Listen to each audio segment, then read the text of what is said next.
Hi Jenny, and hi everyone, and thank you for inviting us here today to speak to you. So my it's a little bit here today. So the NEC elections are hugely important, and they'll determine the direction of the party over the next few years.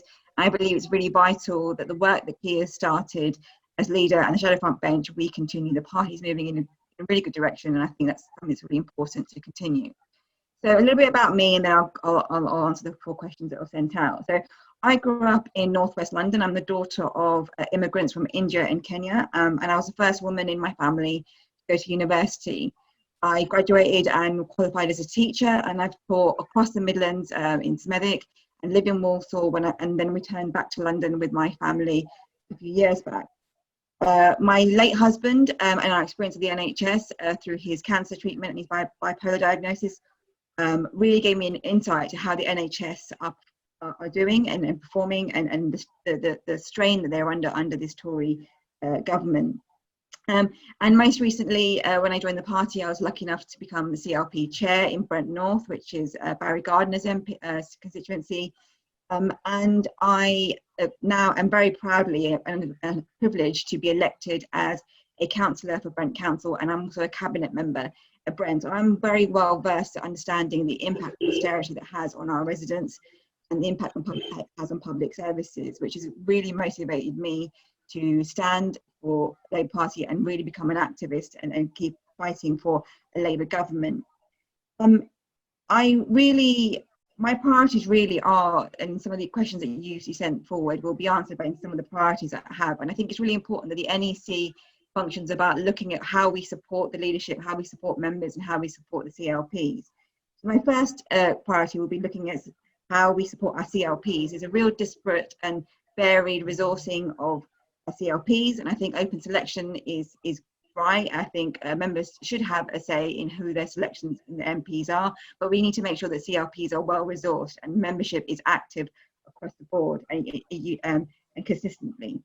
I really think we need to work on unity, culture and confidence. I think the members need to have confidence in our disciplinary and complaints process, and I'll be really advocating to make sure that any recommendations by the EHRC are followed through. I really think it's important that we have an independent complaints process around sexual harassment and making sure that there's a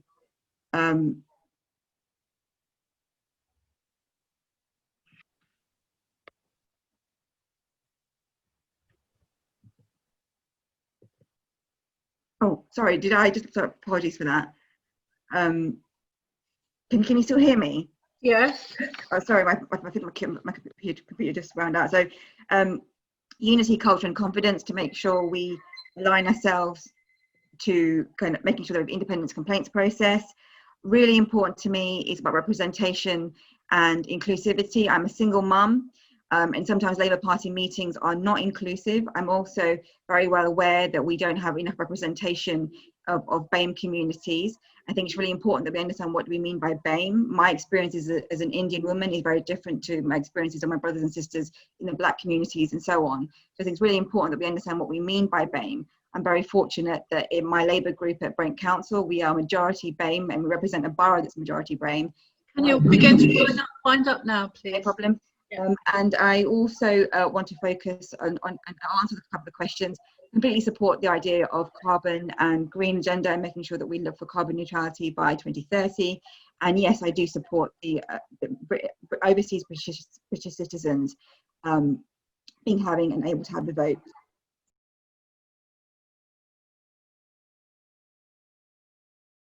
The question around anti-Semitism is a red line for me, and if elected to the NEC, I would be upholding any recommendations made by the EHRC.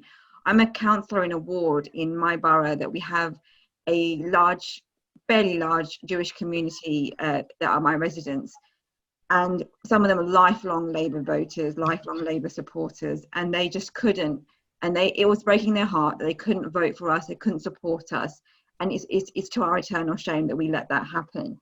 And alongside that, I think we have to make sure that the independence complaint process is robust and ensures that we don't ever come back to this sort of position again. You know, we should be the party of equality. We should be the party of making sure that we're standing up for those who have been oppressed or discriminated against, and therefore we need to have confidence in a complaints process. Currently, the complaints process doesn't encompass confidence for members, and it takes far too long. And I think that's something that really needs to be addressed, and it's really impacting on the mental health of our voters and our members, particularly for those of us who've tried to stand up to the discrimination faced by not just our Jewish members and Jewish brothers and sisters, but other people in the party who face discrimination. So I really think it's a red line for me as an NEC candidate that we really look at addressing the issues of anti-Semitism and the EHRC recommendations, whatever they may be, come forward. You know, we have done wrong and we haven't addressed it quickly enough, and therefore we should be addressing that. In terms of the referendum and Brexit, my view is that we didn't have a strong line at all. And I think our was to kind of part of the issues that we faced in the 2019 elections. I'm a Remainer, and I'm from London, but I know the family in the Midlands that I speak to, they were confused at our position, and I think we need to have a much stronger line. And I think the wavering that we had around that didn't help our position. I think we didn't quite understand the level of what residents and voters wanted from us, regardless of what position we took, whether we were for a referendum or a second referendum or not. I think we need to be much stronger in our line on that. And I think if I elected to the NEC, my role in terms of NEC membership will be to ask challenging questions of the leadership. It's not about criticising and undermining leadership. It is asking the questions about monitoring the effectiveness of policy, monitoring the effectiveness of what we're doing to enable the structures to go forward. So my view is the NEC is about asking questions, asking reflective questions of the leadership, and making sure that we're taking the party in a direction that enables residents and voters to trust us. So that would be the thing I would say, is making sure that red lines for me are the EHRC report and making sure that we gain back trust over anti-Semitism, over Brexit, and over our pledges and policy making.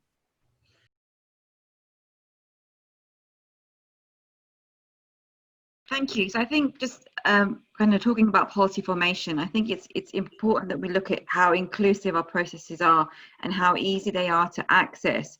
So it's extraordinary that in 2020, we're only starting to use technology better now. I believe conference is king and conference is sovereign, but conference isn't inclusive and it doesn't allow for wider discussion. You know, I'm a single parent, I can't afford to get a conference ticket, but we need to look at how we involve members in a much wider way. So I think key thing for the NEC will be looking at how we use technology in a very simple and straightforward manner that gets to the wider membership. You know, I think we also have to acknowledge that CLP meetings aren't always representative of the membership who are in the wider CLP. So I think it's really incumbent on the NEC to look at technology and how we use it, and what questions are we seeking to answer, and what questions are we seeking to solve. So that would be my first thing as an NEC member, is looking at how we better use technology to make it more inclusive. You know, during lockdown, I've been able to do a lot more as a single parent because we had technology allowing us to be able to access things. So I think there's a more opportunity here, and we've got conference this year for the first time online. So I think there's an element of how we can do both in person and using technology. So I think that would be my initial input on that.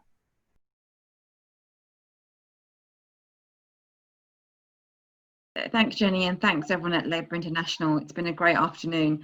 I think what I want to end by saying is thank you, and just to kind of reiterate my experience. So I live and breathe Labour values. I'm a councillor and cabinet member in Brent Council, and austerity has actually really made things immensely difficult, even to respond to COVID. And the world is changing because of COVID, and it's our chance now as a Labour Party to really frame the narrative and the conversation about what world, what society you want to embody and look through and look at and be part of as we build back better beyond COVID. And I think it's really important that we sing as a united group, united party, and we elect an NEC that has experience in governance.